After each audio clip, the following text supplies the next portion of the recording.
Leroy, What's up, fellas? When we gonna play some golf, man? Golf. If he ever gets up You here. don't want none of this smoke. I seen you hitting balls out there like Jalen. Hey, throwing the club. What's the minimum buy-in for this young Buckeye, man? If he want to get on the course with you, what's the buy-in? I play my friends. I have a whole book of autographed dollars. Mm-hmm. You worthy to go in my book. I'll put you in my book. Sign the dollar. Sign the dollar. I'll put you in my book. You must have $5 or $6 in that by now. Oh, this guy. What? Man. Hold on. I'm about to take lessons from LT. LaDainian time, remember? Oh, that LT. I thought you saw about the other LT. No, I can't. I'm talking about the real LT. The real LT, I can't get in touch with him. But I might be able to get in touch with him. I want to go out with the LT. I don't want to play no golf. Hey. Yeah, that's true. Hey, yo. So one time we was golfing in Sarasota, and LT say it was like maybe 8 of us. Y'all want to go down to Tampa? We like, hell no, LT, ain't nobody hanging out with you. He said, I got a good lawyer on speed dial. I'm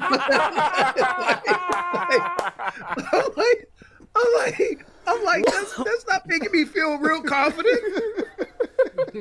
This man. That's his Leroy, safety net. Are you someone who drinks while you're playing golf, or are you like just so focused on the game you're not interested? Because I know a lot of people go out and they want to drink, but you're not that guy. I'm not a big drinker anyway. Yeah, me neither. But I tell you what, don't mix sun and liquor. Yeah, man, you weren't kidding. You tell it. And I think it hit black people worse too. I think all my white friends is walking straight. I'm like, Hey. did you slip me something? Hey, I can't feel my toes. hey, you know what's amazing? Soon as I tee off on the weekends at 7 in the morning, right? I tee off at 7 in the morning. And I get out my car and I'm beating up. And I see my friends and they ain't even like, they say, ooh, it's going to be cool this morning. I'm like, what you talking about? I'm hot as hell. It's hot. You just wiping your forehead, just Beating up at Yeah, 7 a.m. I gotta have a towel for my clubs, a towel to keep my grips dry, and a pat down towel. Yeah. You know that pat down towel. I need a church fan too. Hey, when you see the guys go up in the club and they got the little pat down towel, they dance. They pat it. Boy. Hey, Leroy, are you know we're doing our fantasy draft today at 2. Are you ready? Are we?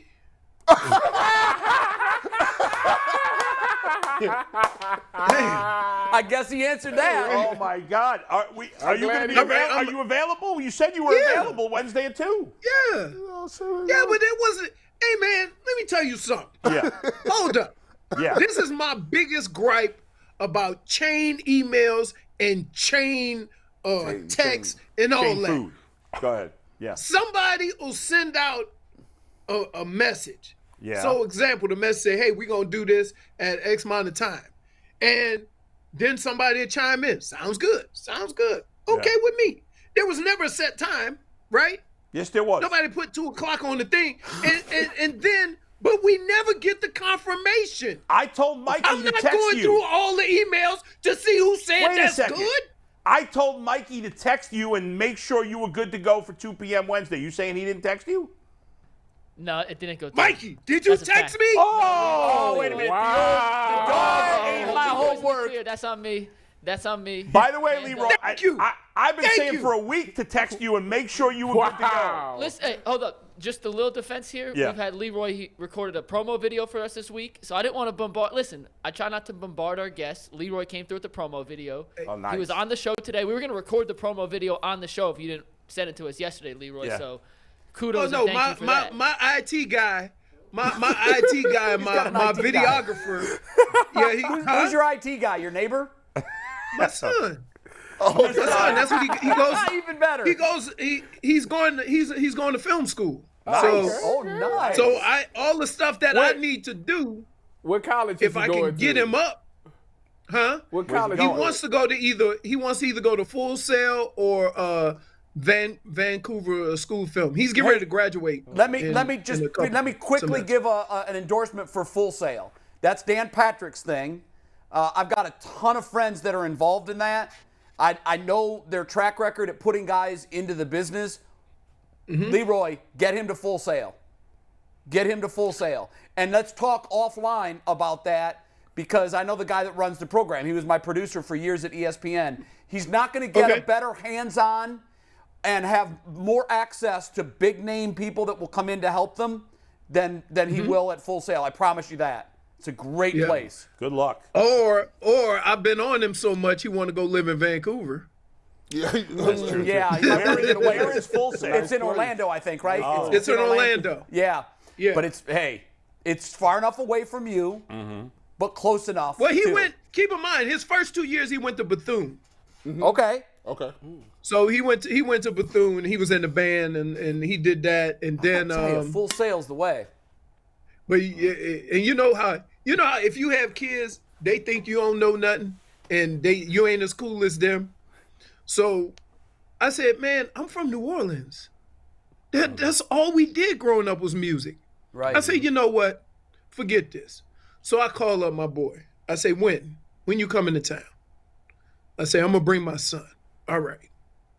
So we go, and one of the things is my math teacher in high school is a professor at Northwestern now, and they tour every Christmas. Him and Wynton Marsalis. Oh, you know. So I know Wynton Marsalis because Whoa. Wynton. And I I'm was like, gonna he's say talking about Wynton Marsalis. This dude, like, okay. but here's the backstory. He's not playing.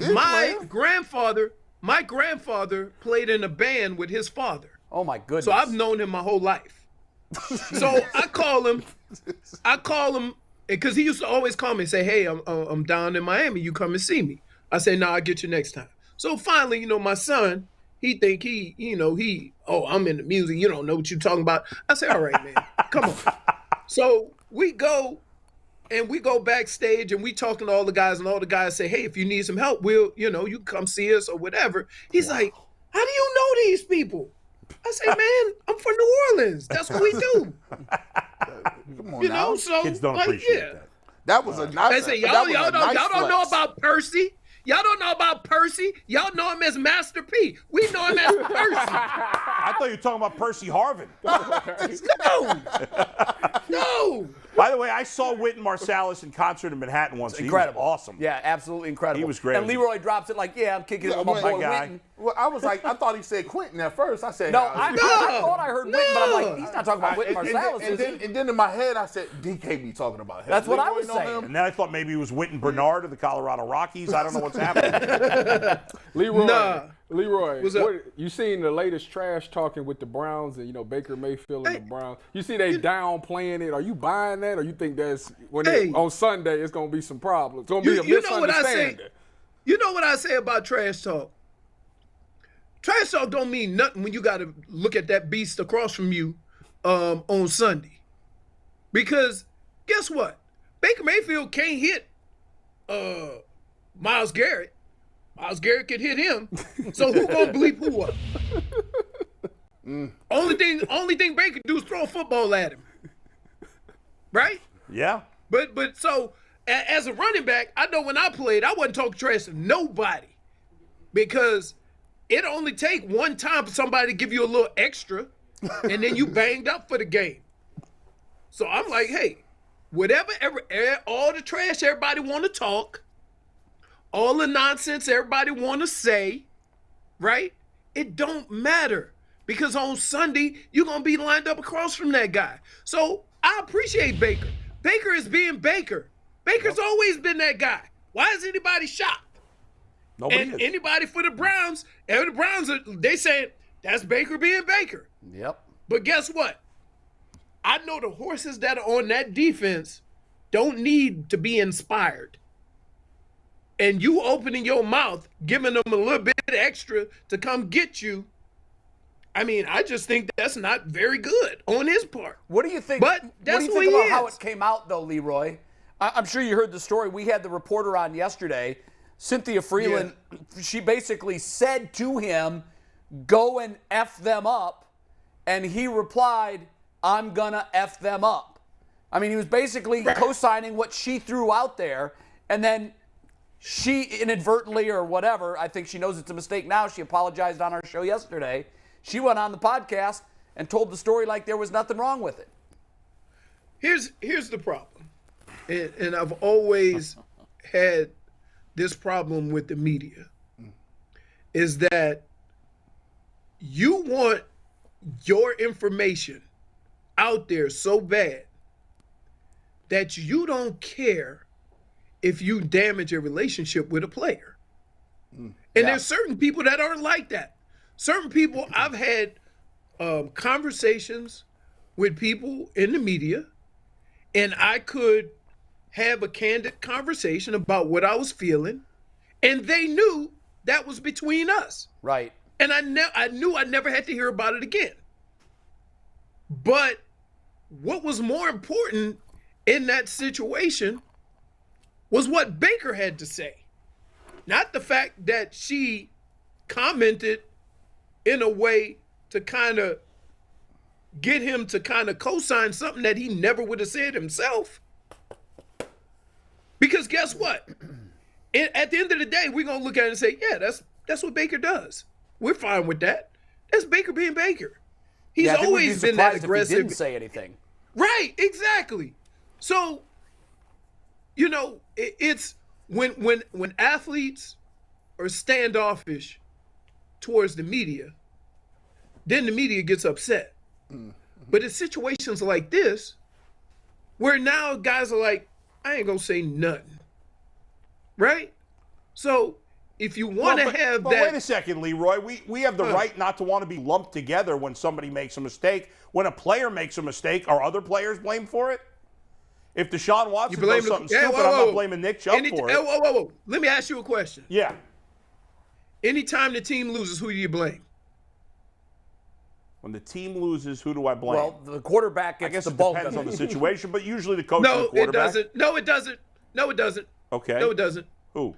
You blame the quarterback. Yeah, he's well, right. We always go to the quarterback. I don't personally, Yes, but a lot of people do. You always go to the quarterback. No. Most people always go to the quarterback. Because at the end of the day, when you look at the Browns and when Baker was with the Browns, you know what you say? He wasn't good enough. He didn't make enough big plays. Leroy, you don't look at the whole team. I'll help you make your point. When was the last time you saw next to any player but a quarterback a one-loss record? Never. But my You don't point, see that with a running wait a back. second. That That's has crazy. nothing to do with my point. That's crazy. Cynthia Frelund is not our quarterback, right? So if Cynthia Frelund makes a mistake and she already apologized for it, it's not that big a deal, I don't think. Why should I be held accountable for it?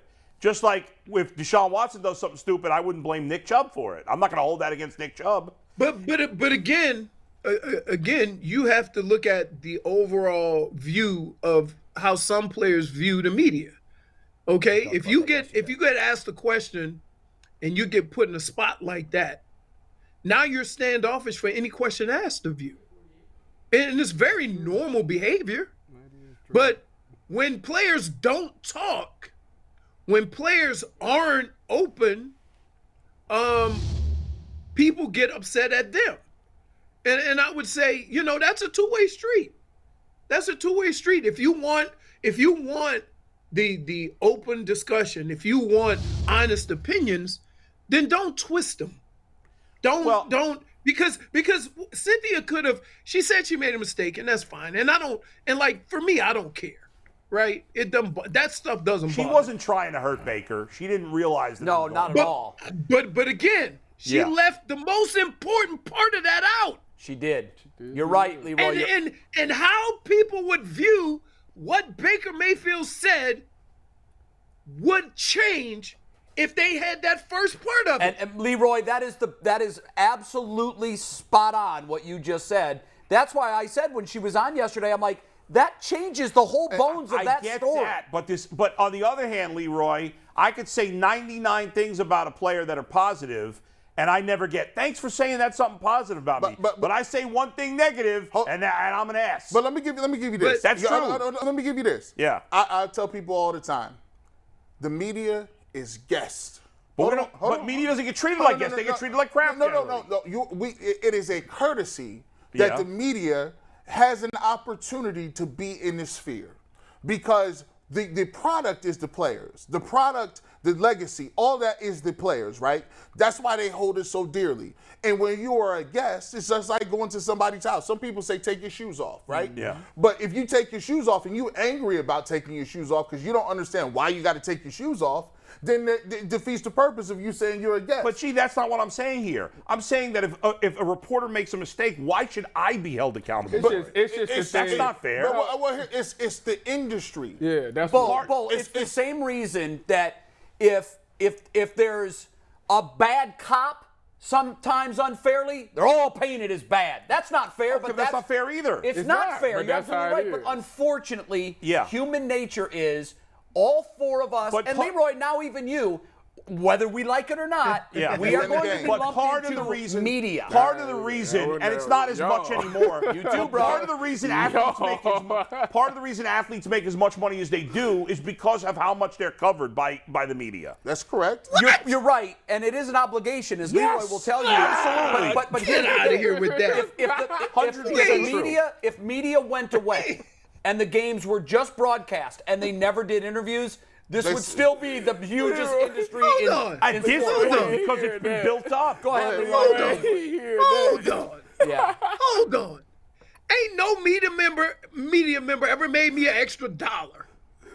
The hell out of here with that. Talk What you talking about? Like, what are you taking credit for? Listen, we all have jobs to do. Okay? And we all, as players, have an opportunity to get our message out there. Right. Okay? But when you watch an interview, sometimes it seems like the person asking the question has an agenda. A lot of times. Right? A lot of times. Like they don't 90%. want Hyperbole. Hey, they don't want your perspective on things. They want to hear you say something. So they get and ask the question accordingly. And so from that standpoint, don't sit here and say, oh, it's not everybody. Everybody in that room, when they're asking questions, has an agenda. Not everybody, Leroy, but many. That's not fair. But Not everybody. Most of them. I don't think so. Because I don't guess agree with what? most. I don't know about Because most, guess because what? most would be You 51%. don't get your name in lights. You don't get your name in lights unless you the guy who get the athlete to say something spicy. Leroy, to that point, what Leroy, you just touched on something that is the evolution of media. In the old days, you didn't have the opportunity to post your own question and get clicks. What he just touched on there now, unfortunately now, media, and I'm not talking about just sports media, I'm talking about news media. They want to do exactly what he just said. They want their question and the answer of their subject to go viral. And so many of them, and I don't know if it's most, I know it's not all, most would be 51%. I know there are many in the media that come in with razors and they're going to ask loaded questions hoping they get the interview subject to go off, and then there's going to be clicks, and then they're going to make their own name. And there's also plenty of media and members. I hate that about the media. There's also plenty of media members that all they do is kiss the players and coach's ass and never ask anything tough. You're right. Here, Bull, can I tell you this? Yeah. That when you come into the league, you're in the league as a football player. Right. You're not in the league as a media relations person. True, but And part of your job is the one thing that I've always hated about dealing with the media, and I've never said anything stupid. All the relationships that I had with the media was awesome. Okay? But one of the problems that I always had is that you have a 3-hour football game in 20 minutes to come in and figure out what question you're going to ask. I have 10 minutes after a game that I'm still thinking about whether we won, I'm excited, whether we lost, what went wrong, how did it go wrong, what happened. And I'm required to answer questions to what happened. Now I'm going to ask you this. Who has the most time and the training to be better prepared for that situation? Yeah, I've always thought, obviously the media, I've always thought there should be more time for the players to cool off after a game before they talk to the media. I think it's handled. Just imagine. Yeah. You have a tough day at work. Yep. You done said something crazy and you wondering if that heat gonna come down on you. Yeah. Right? You go in your house, you thinking about it, you take a shower, you're like, oh my goodness, what did I do? What did I do? And you come out of your shower and I'm sitting on the edge of your bed asking you questions about what the hell just happened. That's well said. If I were getting paid that much money and that was part of my job, I'd do it. I would do it. I'm getting paid to, hey, make no mistake about it. Yes. I'm getting paid to play football. Agreed. I'm not getting And I paid respect to answer that, your Leroy. questions. No, I agree. But part of your job, like part of my job, is to promote the show. It's not just being on the show. There's other things I got to do. Part of your job as a football player is talking to the media. That is part of your job. Hey, if I ran for 2,000 yards, would anybody give a damn whether I talk to the media? Nope. No, but like, that's the thing. But hold on. But Leroy, so like, I'm not a beat reporter. I'm not in locker rooms on any kind of regular basis. But you know, I've interviewed a ton of players over the years in person and on TV, on the radio. Tons of players. Okay, I have never broken a confidence. I've had a number of players say stuff to me off the air that could have gotten them kicked out of the freaking league. And I never said it, and I never would, because I respect that. Even if it was a guy I didn't like. Trevor Bauer, who was here, he never said anything to me that could have got him in trouble, because we never talked. But, like, that guy crapped all over me on Twitter and whatever. We went at it, and that's fine, because I said one bad thing about him after I was the only one in this freaking town who knew he was any good when he got here. But he never said anything about that. But the one time I criticized him for a comment he made, he went bananas. So you want me to tell you how you squashed that? I tried I remember to. Here, I tried to. Let me tell you what happened. Go ahead. Let me tell you why I've always had a good relationship with the media. We were 3-13. It was ugly. Mm-hmm. Boys, let me tell you. As far as sports goes, it was a dumpster fire, right? Mm-hmm. And one time after a game, somebody asked me, "Did you hear the fans booing you?" And you know what I replied? And this killed everything that would come after that. I'd boo my ass too. Yep, I remember. Yeah. Okay. And you automatically snuffed out their fuse because they wanted you to come at the fans, so they had a headline. Right. But did they all? Right. I don't believe that it's always coming from a bad place, is what I'm saying. I'm always okay with being held accountable. I'm a stand-up dude. I can account for my own actions. Yeah. So anytime I was asked about my actions, I responded and I was upfront or whatever. But guess what? That means that when you come into a room and you talk to me, I'm going to hold you accountable too. Absolutely. So fair. if you ask me a stupid question, you're supposed to be college educated. This is supposed to be your profession. If you come at me with a stupid question, I'm going to tell you your question's stupid. Good. You should. If you're right. You see what I'm saying? And if you're right, I'll defend you. And if I think you're wrong, I'll say, Leroy's lost. That wasn't I think when you look at it, there's a reason why the top players, LeBron James, Odell Beckham Jr.'s, they don't do local interviews. And a lot of people are pissed about that. Why wouldn't he give us an interview? Right. The reason they don't give you an interview is because nothing you say is going to make or break them. Anything. Anything you give them has no bearing on whether they're going to play good, if they're going to get endorsements, if anything. Well, they don't have to. And they don't have to post-game, and they do post-game with local. One-on-one. But they're not going to do a preview interview with a sit-down with a local guy. No, I did a one-on-one. When Odell first came here, I did a one-on-one. And you know what? Maybe he doesn't care. I don't know. But I sat with him, and we talked off the air for 10 minutes. Well, was that the breakouts after he signed? No. Or, I mean, after they brought him in? No, this was he was at his football camp, and I spoke to, I didn't, my producer spoke to his PR person or whoever, and can I sit down one-on-one with Odell? They were like, yeah, you got 5 minutes. But he and I chatted off the air for like 10, 15 minutes. Right. And there were things, like I didn't know Odell personally. I don't know him that well after 10, 15 minutes. But I had such a great experience with him. And I liked Odell coming in. Like, I'm not one of these people that's killed Odell. He gets, to me, some of the criticism, but I haven't really killed him generally.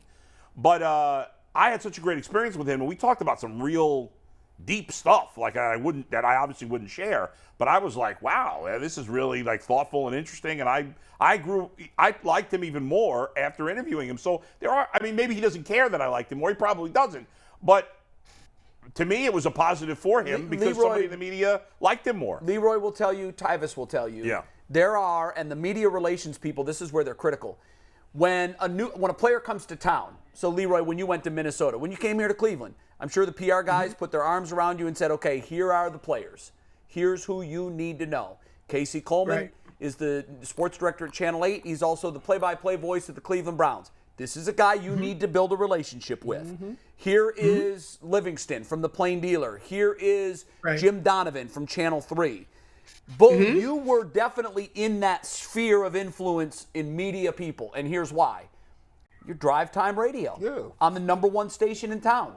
You have a lot to do with shaping public opinion on a player, or, as you told us yesterday, in the case of Pat Shurmur, on a coach. So, Leroy, the smart players, and you were one of them, understand going in that these are people that I need to know and I need to build relationships with, and the other ones kind of fall through the cracks and become what you said, like the local guys that can't move my meter one way or another. Why would I talk to him? Why would I waste my time? Well, LeBron generally is good with the media. He doesn't. LeBron's great with the media. But LeBron is great with the media. He is great with the media. Yeah. I would also say this is that, I think players should be advised that what you get out of the media is what you put into the media. Are they told that at the rookie symposium these days? Do you know? No, I don't know, because you know what? With Twitter and social media, you can kind of get your message out there without the media. Yeah, you don't need the media anymore.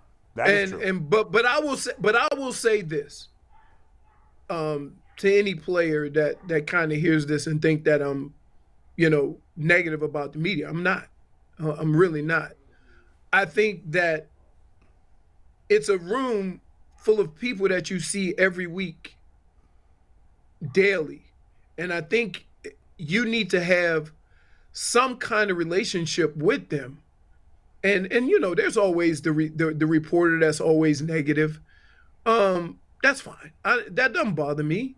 It didn't bother me because my job was to play football. And for me to have to, it almost becomes counterproductive to try to go into every interview and defend yourself. And what ends up happening is, and this happens with certain positions, okay? It always happens with wide receivers. And you want to know why? Because the media goes to the wide receiver and determine how good his game was based on how many catches he had. Yeah. Even if you won. Right. Even if you won the football game. Yeah. So, as a player who knows the real deal, you can do one or two things. You can just, hey, well, we won. That's the most important thing. My day will come or whatever. And then the media replies, well, you're getting paid all this money to be the #1. You don't even have the most catches on your team. Right? So then the player goes into defense mode simply because the most important thing to you is not the win. So how can I get that message across? Because look, Odell Beckham is not the first time Cleveland has experienced that. You experienced it with Andre Rison. Andre Rison came from Atlanta, had 100 catches, 100 plus catches, and then came to Cleveland and only had like 75, 80. But guess what? To us, that was 100 catches. But the media didn't see it like that. He was a different person. And so what ends up happening is he bit back. Yeah. He would get angry. And the great thing about sports, and Tyvis could tell you this, we come from all different backgrounds, all different upbringings. one of the reasons why nobody could say anything to break me is because I'm from the Ninth Ward of New Orleans. There ain't nothing nobody in this world could do to me that's going to break me. Facts. Nothing. So from that standpoint, where I came from, it wasn't a place where when I went through my football career, I was praised and I was this. I wasn't even like the main guy at Michigan. They wanted Tony Bowles and Jamie Morris and Allen Jefferson and Jared Bunch. I just ended up being the last one standing. That's how I got my opportunity. So from that standpoint, when guys get to where they feel that they have to defend what they do on a football field, that's when it goes sideways. Yeah, absolutely. And sometimes you get backed up into that corner when if a reporter wants to know, okay, hey, say for example with Odell, Baker missed a couple of wide open passes, huh? What the hell kind of response you think you're going to get? Yeah, exactly. You see what I'm saying? These are competitive guys that are used to winning, and they're not going to back down. They're not going to back down. Exactly. And then you go back to Baker and say, Odell said, you missed a couple of passes.